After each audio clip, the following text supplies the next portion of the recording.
வாழ்க்கையே வெறுத்து போச்சு. வாழ்க்கையில எனக்கு உதவுறதுக்கு யாருமே இல்ல.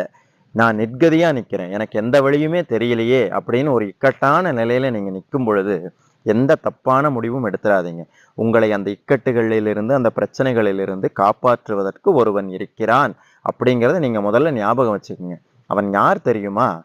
திக்கற்றவர்களுக்கு தெய்வமே துணை என்று சொல்வார்கள் கேள்விப்பட்டிருப்பீங்க. அது மாரி திக்குகள் அனைத்தையுமே தன் கட்டுப்பாட்டில் வைத்திருக்கக்கூடிய ஒரு தெய்வம் உண்டு.